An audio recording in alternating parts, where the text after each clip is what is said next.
기독교 신앙에 대해 잘 알지 못하는 일반 대중들에게 기독교가 어떤 종교인지 또는 어떤 종교이기를 원하는지 묻는다면 대부분 서슴지 않고 기독교는 사랑의 종교이며 그러해야 한다고 대답할 것입니다. 실은 이건 제 추측도 아니고요. 실은 이와 관련된 여러 통계들 많이 나와 있습니다. 그 중에 하나 예를 들면 얼마 전에 우리나라의 그 가난교인들, 안 나가, 교회는 안 다니는 분들의 의식 상태를 조사한 결과가 좀 나왔었는데요. 거기서도 왜 교회 안 나가시냐고 그랬더니 거의 대다수의 사람들이 뭐라고 대답했냐면 교회에 사랑이 없어서요. 실은 이렇게 대답을 했습니다.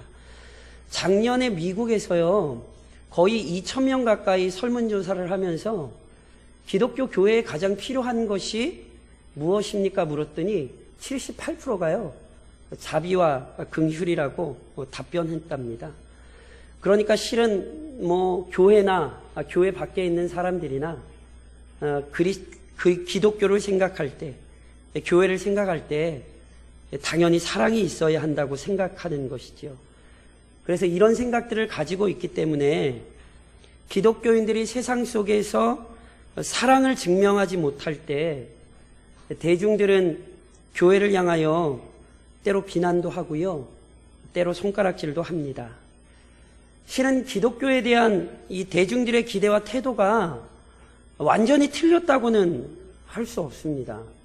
아시는 것처럼 실제로 기독교의 핵심적 교리는 사랑입니다. 그래서 바울 선생님이요, 로마서 13장에 이런 말씀을 하셨어요.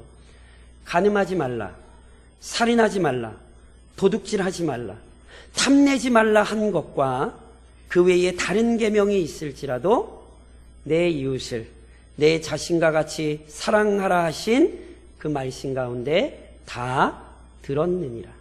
사랑은 이웃에게 악을 행하지 아니하나니 그러므로 사랑은 율법의 완성이니라.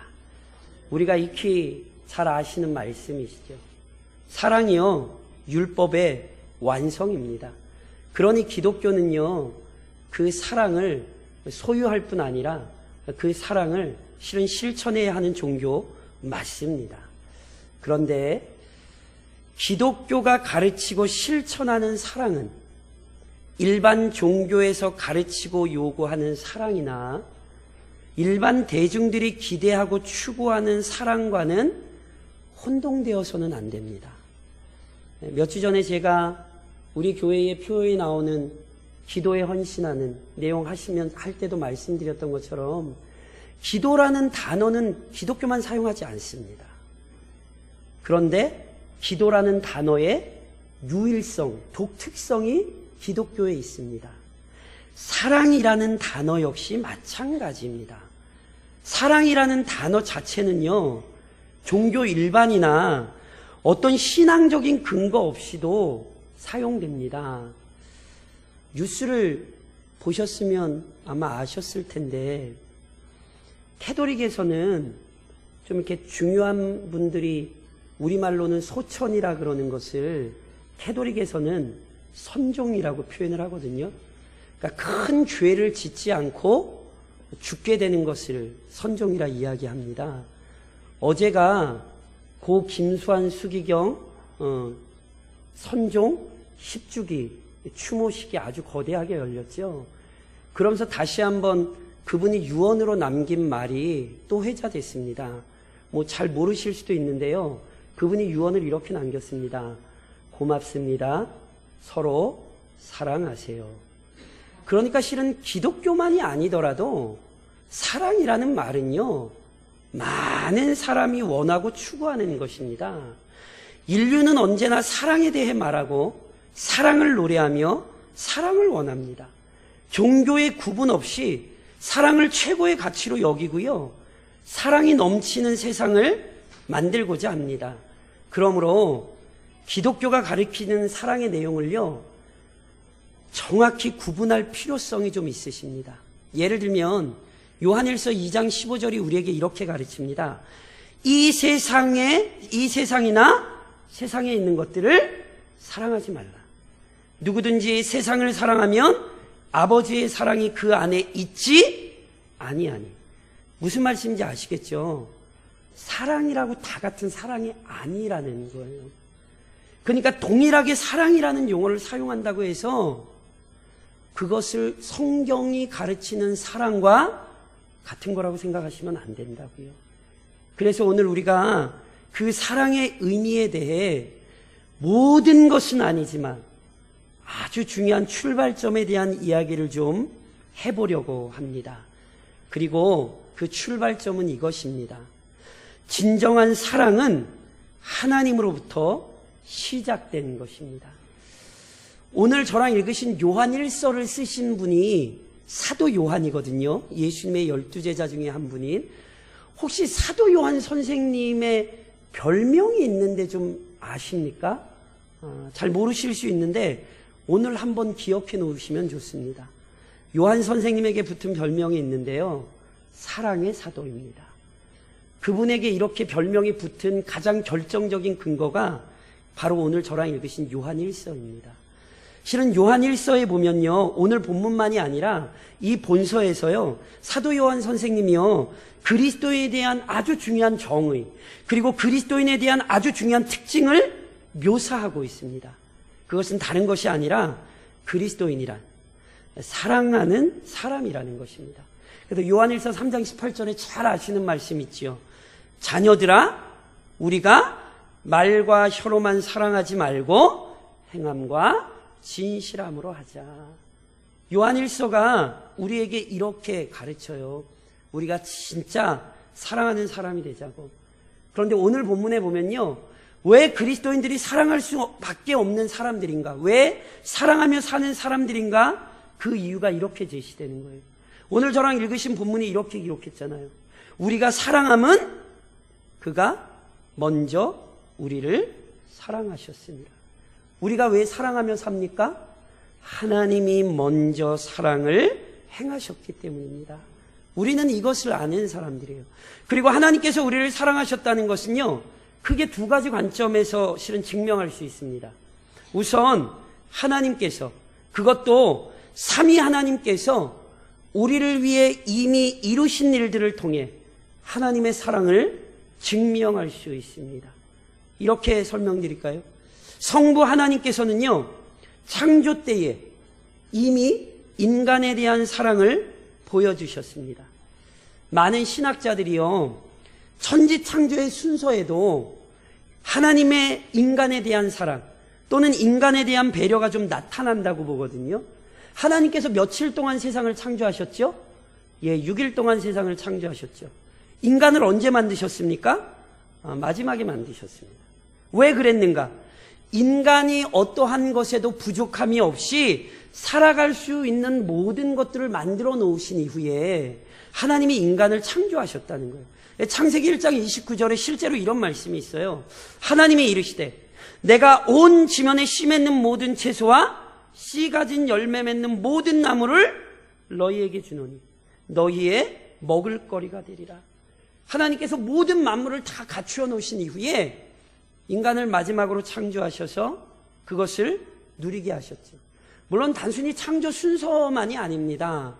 아시는 것처럼 인간에 대한 특별한 배려와 사랑은요, 인간 자체를 하나님의 형상대로 창조하신 것에서 나타나요. 분명 인간은 만물 중에 최고의 존재였고요, 하나님께서 인간을요 너무너무 특별하게 대하셨습니다. 창세기 27장 28절이 21장 27절 28절이 무엇을 알려줍니까? 하나님이 자기 형상 곧 하나님의 형상대로 사람을 창조하시되 남자와 여자를 창조하시고 하나님이 그들에게 복을 주시며 하나님이 그들에게 이르시되 생육하고 번성하여 땅에 충만하라. 땅을 정복하라. 바다의 물고기와 하늘의 새와 땅에 움직이는 모든 생물을 다스리라.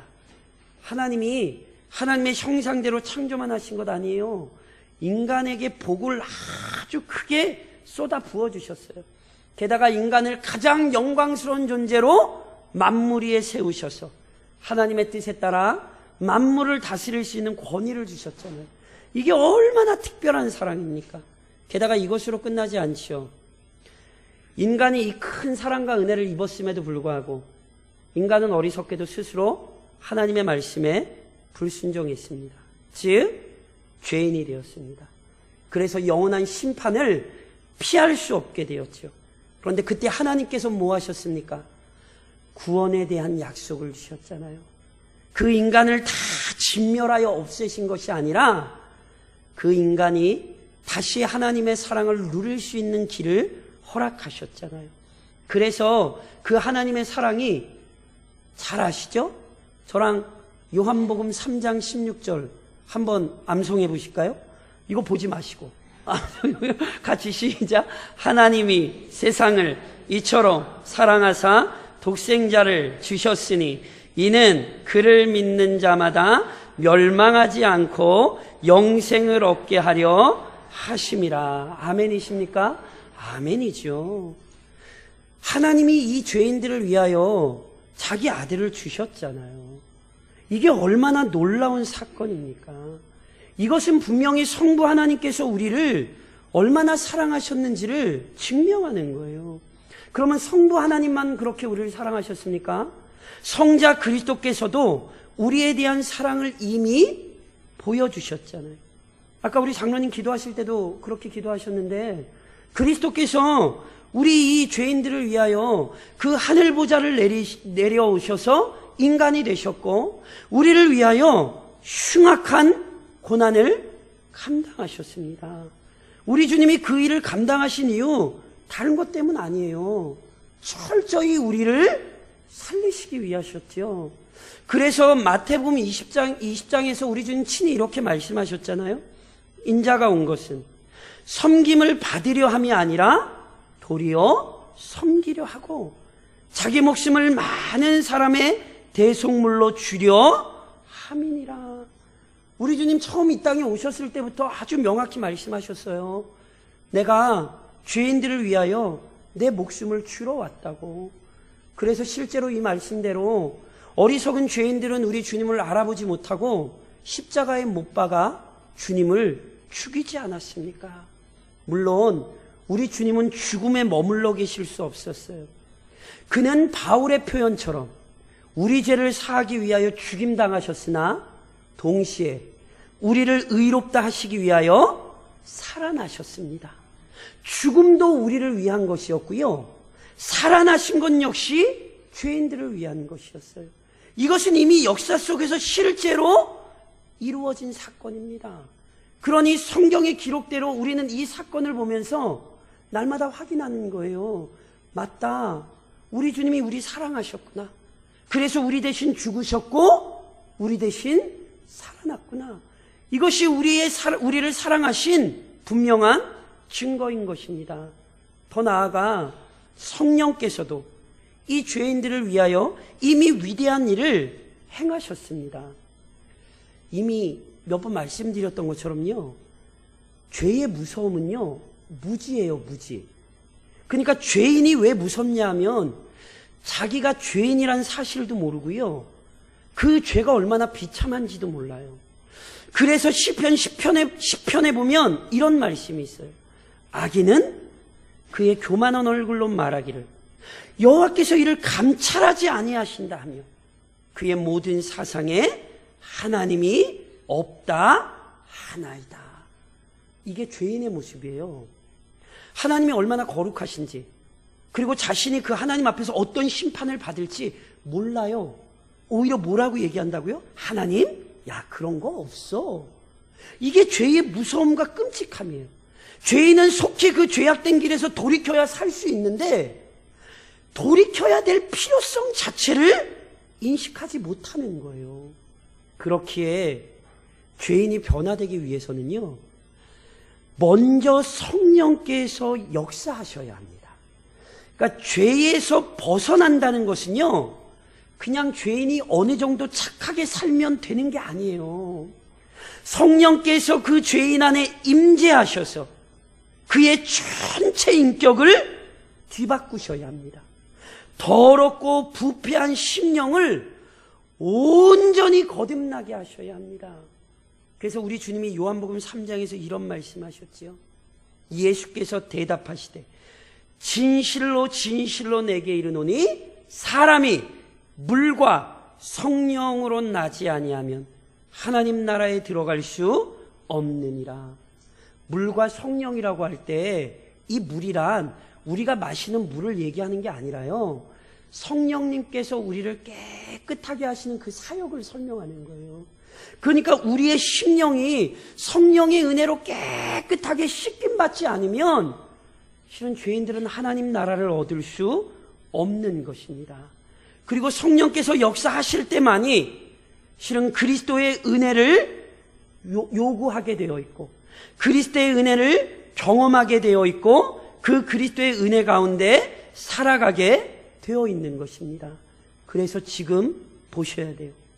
지금도 우리가 이 시간 함께 입을 열어 하나님을 찬양하고 그리스도의 보혈의 공로에 감사할 수 있는 것은요, 이미 성령께서 역사하셨기 때문이에요. 그러니까 이미 성령께서 역사하셔서 우리의 더럽고 패역한 심령을 바꿔놓으셨기에, 이미 성령께서 우리를 변화시키셨기 때문에 우리가 오늘 이렇게 모여 함께 찬양하고 예배하는 것이죠. 그러니까 이미 우리가 여기에 모여 있다는 사실 자체가 성령께서 우리를 얼마나 사랑하셨는지를 입증하는 사실인 것입니다. 이처럼 성부께서, 성자께서, 그리고 성령께서 우리를 통하여 이미 이루신 일들이 있기에 우리는 이 이루신 일들을 통해 하나님의 사랑을 확실하게 이해하게 되는 거죠.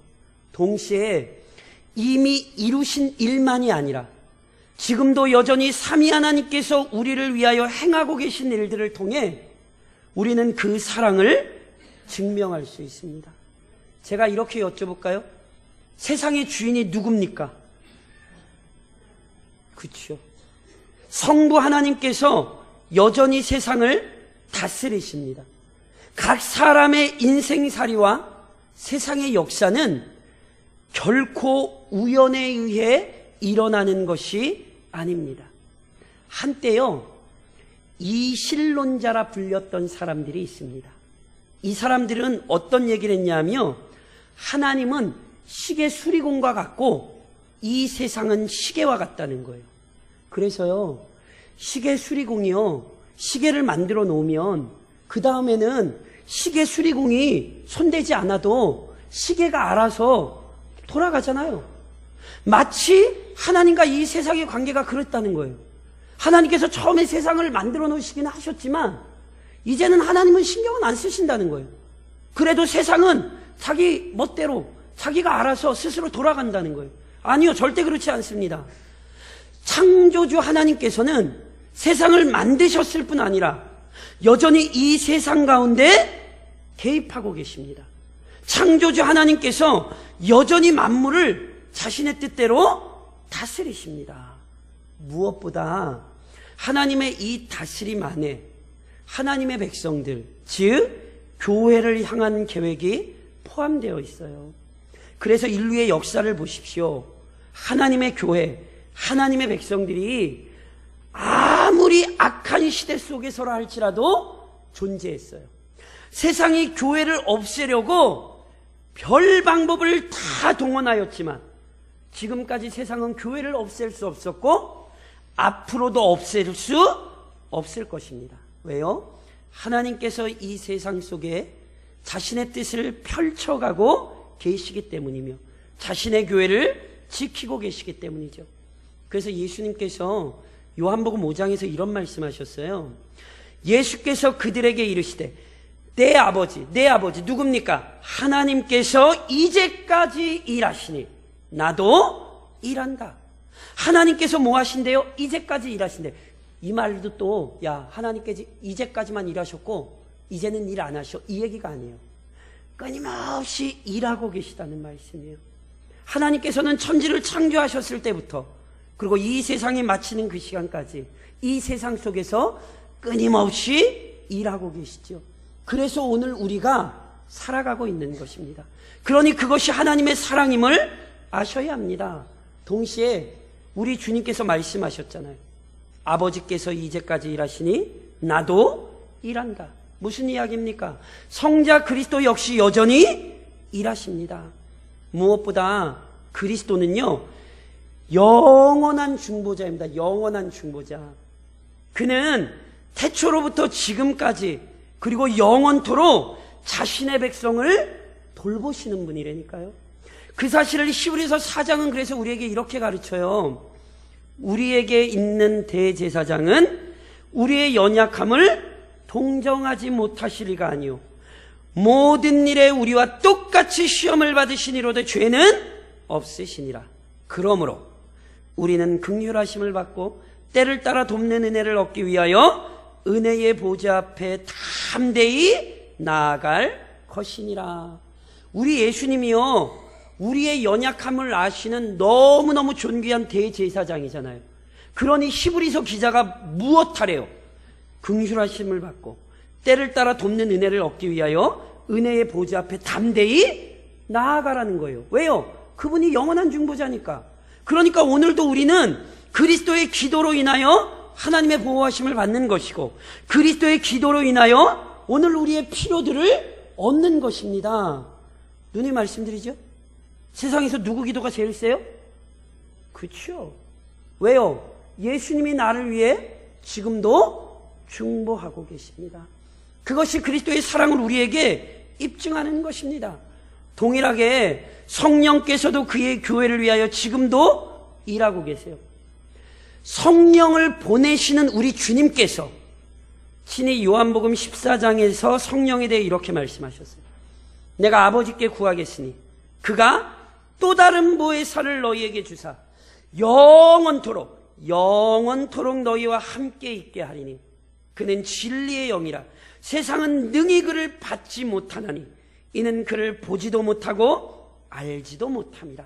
그러나 너희는 그를 아나니 그는 너희와 함께 거하시며 또 너희 속에 계시겠음이라. 우리 주님께서 보내신 보혜사 성령은 어떤 분이십니까? 우리를 떠나지 않으시고 영원토록 우리와 함께 하시는 분입니다. 지금 성령님 우리와 함께 계십니까? 안 계십니까? 계시죠. 믿으십니까?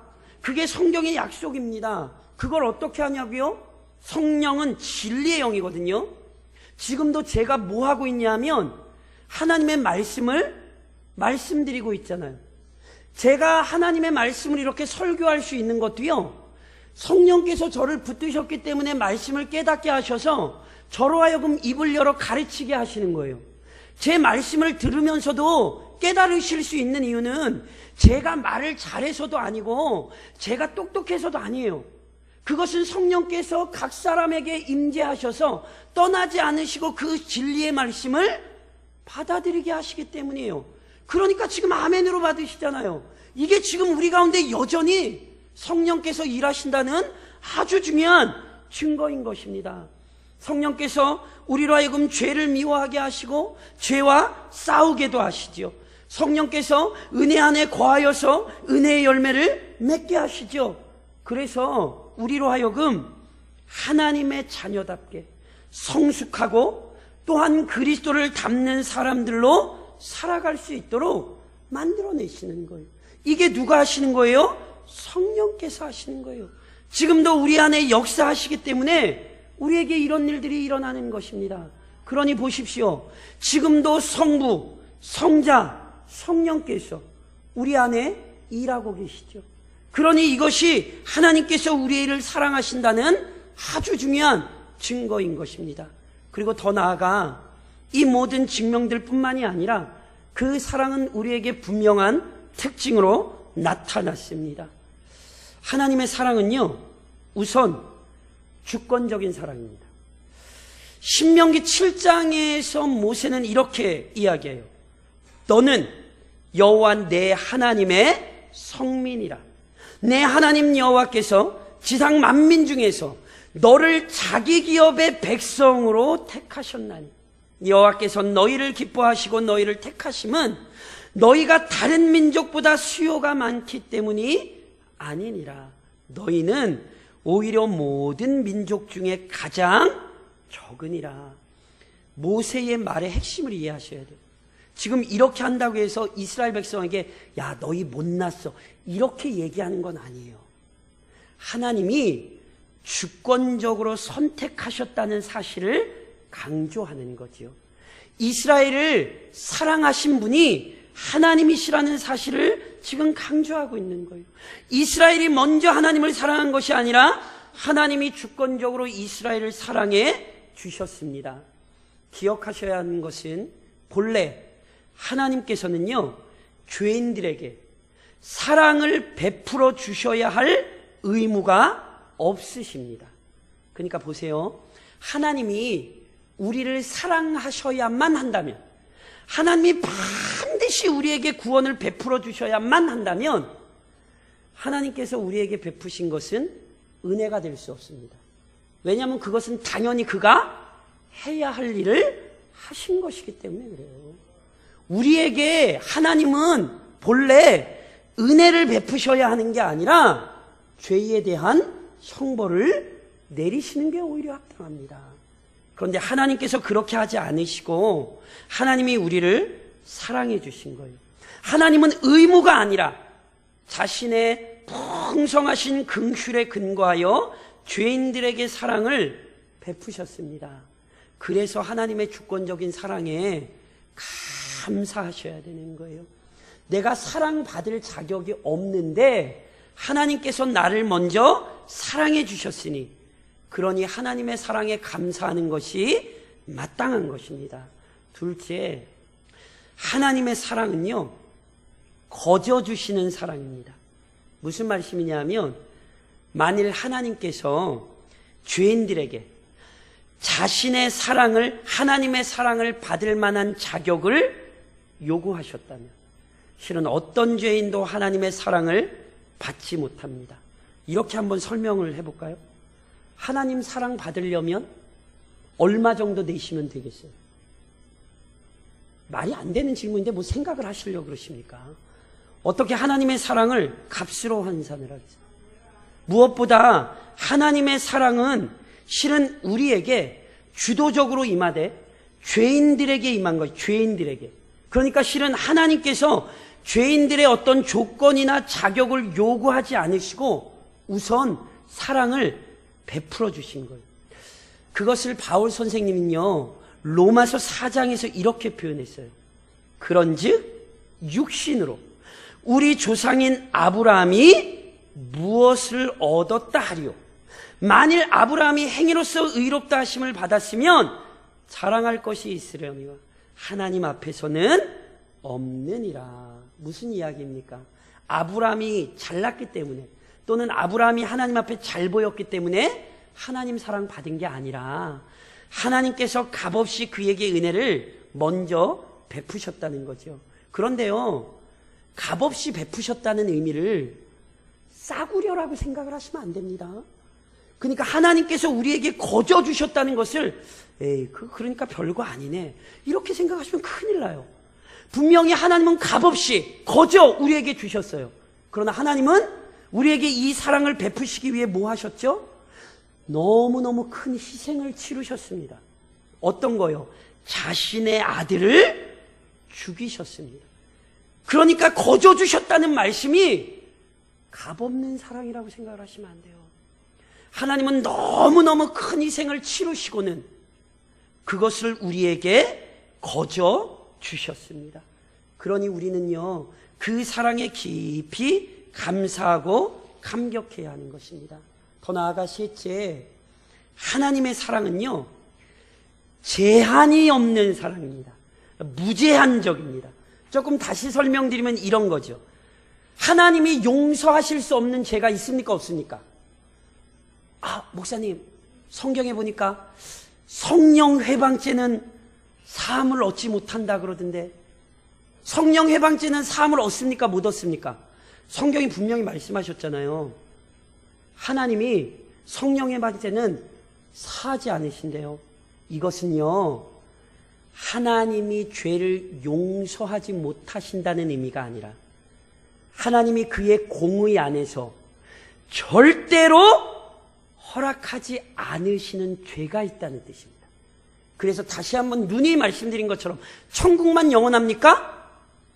지옥도 영원합니다. 그러면 하나님의 능력이 없어서 지옥을 못 없애시는 겁니까? 그렇게 생각하시면 안 된다는 거예요. 하나님의 섭리와 계획을 우린 다 알 수 없지만 분명히 하나님께서 허락하지 않으시는 죄가 있는 거예요. 하나님께서 그의 공의를 위하여서 하나님께서 남겨두시는 죄가 있는 거예요. 그건 우리로서는 뭔지 알 수 없어요. 그러나 분명한 건 하나님께서 우리에게 베푸신 사랑은 절대로 우리에게 제한적이 아니더라는 거예요. 어떤 죄도 하나님의 사랑은 용서할 수 있고요. 몇 번이라도 하나님은 우리를 용서하실 수 있어요. 그래서 어느 날 베드로가 예수님께 물었어요. 예수님, 몇 번이나 용서하면 제가 멋진 사람이 될 수 있을까요? 한 번 제가 한 7번 정도 용서하면 예수님 제가 대단한 사람 아닐까요? 그때 예수님이 마태복음 18장에서 뭐라고 말씀하셨습니까? 예수께서 이르시되 내게 이르노니 70번뿐 아니라 7번을 70번까지라도 할지니라. 7번을 70번. 그럼 몇 번 용서하면 됩니까? 계산하시면 안 된다니까. 그러니까 이건 성경을 잘못 읽으시는 거예요. 7번을 70번까지란 무제한적임을 의미하는 거예요. 그리고 실제로 우리 주님이 먼저 우리에게 이렇게 용서하셨잖아요. 그러니까 실은 이 구절은 하나님의 사랑을 표현한 거예요. 봐라 베드로야, 하나님은 죄인들을 무제한적으로 용서하시는 분 아니냐. 그의 사랑은 제한이 없습니다. 실제로 만약에 하나님의 사랑에 제한이 있었다면 여기 우리 못 앉아 있습니다. 이미 우리 다 우리의 죄로 인한 형벌로 영원한 형벌에 처해졌어야 마땅합니다. 만일 하나님의 사랑이 제한적이었다면 우리 중 어느 누구도 자신의 구원을 확신할 수 없습니다. 반면 하나님의 사랑이 무제한적이기에 남유다의 패망을 바라보던 예레미야 선지자는요, 예레미야 애가 3장에서 그래서 이렇게 고백을 해요. 여호와의 인자와 긍휼이 무궁하심으로 우리가 진멸되지 아니함이니이다. 이것들이 아침마다 새로우니 주의 성실하심이 크시도소이다. 예레미야는요, 남유다의 멸망을 친히 경험한 사람이에요. 그런데 남유다의 멸망 가운데에서도 예레미야가 뭐라고 얘기해요? 하나님의 인재와 긍휼이 크심으로 우리가 진멸되지 않습니다. 하나님의 사랑은 아침마다 새롭습니다. 이것이 실은 믿음의 사람들의 고백입니다. 우리도 이 고백으로 사는 거예요. 이 고백을 잘 알았던 성경의 비유 중에 한 사람이요, 집을 나갔다가 다시 돌아온 둘째 아들이에요. 그 둘째 아들이요, 집 나갔을 때 자기 집 아버지를 떠올리며 누가복음 15장에 이런 얘기를 해요. 이에 스스로 돌이켜 이르되 내 아버지에게는 양식이 풍족한 품꾼이 얼마나 많은가. 나는 여기서 추려 죽는구나. 내가 일어나 아버지께 가서 이르기를 아버지, 내가 하늘과 아버지께 죄를 지었사오니 지금부터는 아버지의 아들이라 일컬음을 감당하지 못하겠나이다. 나를 품꾼의 하나로 보소서. 이 아들이 뭘 떠올린지 아세요? 아버지 집에는 품꾼들도 풍족해요. 그게 아버지의 사랑의 무제한을 지금 드러내는 거예요. 아들이 아니라 품꾼마저도 풍족한 삶을 누리는 거예요. 그러니 아들의 마음에 확신이 있는 거예요. 우리 아버지는 풍족하신 분이니 내가 아버지께로 가면 살 수 있다. 그 거저 주시는 사랑, 우리에게 무제한적인 그 사랑이 있으니 오늘 우리가 살고 있음을 잊지 마십시오. 그리고 동시에 넷째, 하나님의 사랑은요, 영원한 사랑, 즉 변하지 않는 사랑입니다. 성경은 죄인들을 향한 하나님의 사랑이요, 창세전에 시작되었다 얘기해요. 창세전. 제가 한번 여쭤볼까요? 창세전 보신 적 있으세요? 창세전? 당연히 없죠. 이게 무슨 의미인지를 기억하셔야 돼요. 창세전이라고 표현한 것은 우리를 향한 하나님의 사랑이 하나님의 본성에 근거하고 있음을 나타내는 거예요. 성경이 하나님을 어떤 분으로 얘기하죠? 영원한 분으로 얘기하잖아요. 그러니까 영원하신 하나님은 우리를 사랑하실 때 어떻게 사랑하시는 거예요? 영원히 사랑하시는 거예요. 그래서 그걸 창세 전이라 이렇게 설명하는 거예요. 실제로 예레미야 31장에 이런 말씀이 있잖아요. 옛적에 여호와께서 나에게 나타나사 내가 영원한 사랑으로 너를 사랑하기에 인자함으로 너를 이끌었다 하였노라. 하나님이 어떤 사랑으로 사랑하셨대요? 영원한 사랑으로 사랑하셨대요. 그러니 지금도 우리가 사랑을 받고 있습니까? 안 받고 있습니까? 받고 있습니다. 혹시 그 믿음이 흔들리실 수 있어요. 아이고 이렇게 내가 어려운 일이 있는데, 아이고 나에게 이런 일이 생겼는데 하나님이 나 안 사랑하는 거 아니야? 아니요, 그렇게 생각하시면 안 돼요. 하나님의 사랑은 분명히 영원한 사랑이에요. 어떤 시간이나 장소에 구애되지 않고 한순간도 멈춘 적이 없습니다. 그래서 바울 선생님이 로마서 8장에서 어떻게 고백했습니까? 내가 확신하노니 사망이나 생명이나 천사들이나 권세자들이나 현재일이나 장래일이나 능력이나 높음이나 깊음이나 다른 어떤 피조물이라도 우리 주 예수 그리스도 안에 있는 하나님의 사랑에서 끊을 수 없으리라. 아멘이십니까? 영원한 사랑이에요. 절대로 하나님의 사랑에서 우리를 끊을 것이 없습니다. 그러하니 사랑하는 성도 여러분, 이 위대하고 놀라운 하나님의 사랑을 찬양하며 사십시오. 그리고 이 찬양이 그치지 않기 위해 이 위대하고 놀라운 하나님의 사랑을 깨닫는 은혜를 구하십시오. 피조물인 우리가요, 창조주 하나님과 그분의 사랑을 완전히 이해하는 것은 불가능합니다. 그러나 하나님께서 그 사랑을 알리시고 나타내셨기에 우리는 그 사랑을 알 수 있고 알아야 합니다.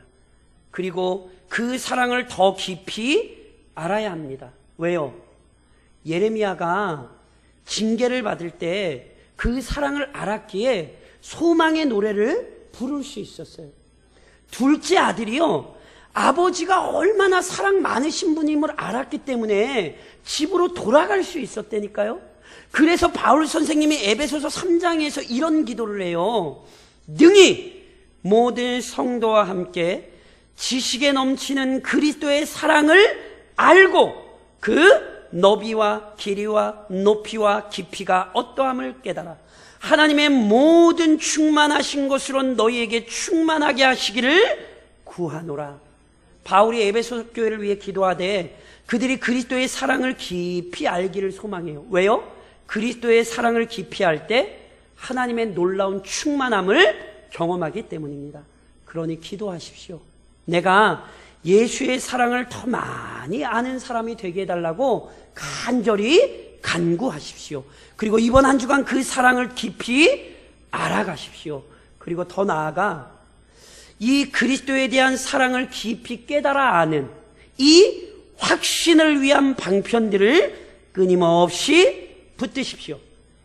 기독교 신앙은 신비롭습니다. 그래서 기독교 신앙은 은혜가 주권적이라는 것도 얘기해요. 그런데 동시에 기독교 신앙, 성경은 그 은혜에는 반드시 책임이 동반된다는 사실도 알려줘요. 그러니까 무슨 얘기냐면 하나님의 은혜는 얻는 것이기도 하지만 더 풍성히 얻기 위하여 그 은혜를 얻는 방편들을 붙잡으셔야 되는 거예요. 하나님은 우리에게 은혜를 베푸시는 많은 방편들을 이미 두셨어요. 그래서 히브리서 6장에서 히브리서 기자가 이렇게 가르쳐요. 하나님은 불의하지 아니하사 너희 행위와 그의 이름을 위하여 나타낸 사랑으로 이미 성도를 섬긴 것과 이제도 섬기고 있는 것을 잊어버리지 아니하시느니라.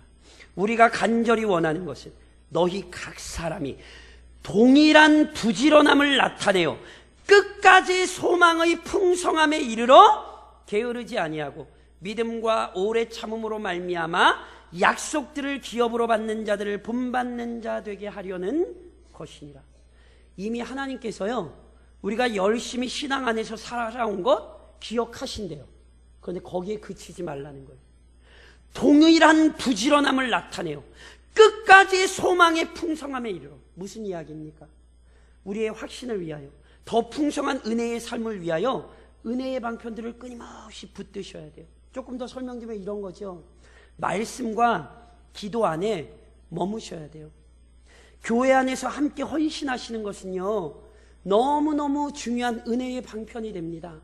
은혜를 받아서 헌신하기도 하는 것이지만 헌신할 때 은혜를 경험합니다. 성도들이 함께 교제하며 그 은혜를 나누세요.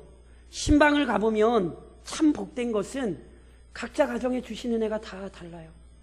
그 가정을 위로하러 가기도 하지만 그 가정에 주신 하나님의 은혜 때문에 서로가 함께 위로를 얻는 것입니다. 이게 교회에게 주신 은혜입니다.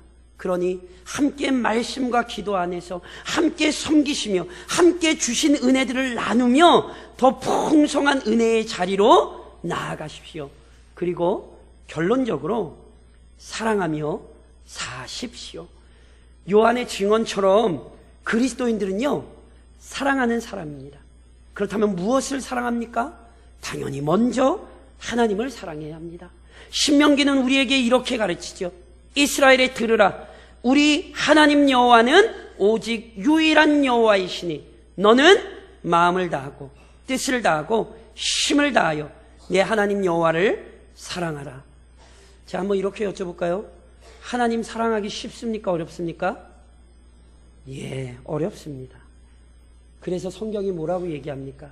마음을 다하고 뜻을 다하고 힘을 다하래요. 그런데 그렇게 마음을 다하고 뜻을 다하고 힘을 다할 수 있는 은혜도 하나님 주십니다. 그래서 잠언에도 보면 우리 주님을 사랑하는 자들이 우리 주님의 사랑을 입고요, 우리 주님을 간절히 찾는 자가 우리 주님 만날 거라 그랬어요. 그러니 이번 한 주간도 그 사랑을 간절히 간구하며 여호와를 많이 사랑하십시오.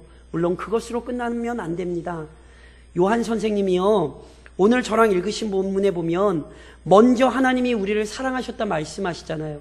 그런데 그러면서 뭐라고 얘기한 줄 아세요? 이어서 20절로 21절에 이렇게 말씀합니다. 누구든지 하나님을 사랑하노라 하고 그 형제를 미워하면 이는 거짓말하는 자니 보는 바 그 형제를 사랑하지 아니하는 자는 보지 못하는 바 하나님을 사랑할 수 없느니라. 우리가 이 계명을 주께 받았나니 하나님을 사랑하는 자는 또한 그 형제를 사랑할지니라. 하나님을 사랑하기 힘든 것처럼 형제를 사랑하기 어렵습니다. 그러나 이것이 우리의 삶임을 잊지 마십시오. 은혜를 구하는 자가 은혜 안에 할 수 있습니다. 그러니 오늘 내가 있는 곳에서부터 사랑을 실천하십시오. 가정으로부터 시작하십시오. 더 나아가 구역으로, 교회로, 이 지역으로 그 사랑의 지경을 넓혀 가십시오. 그리하여 결국 그리스도를 닮은 사랑의 사람이 되실 수 있기를, 그리고 사랑의 교회가 되기를 주님의 이름으로 축원합니다.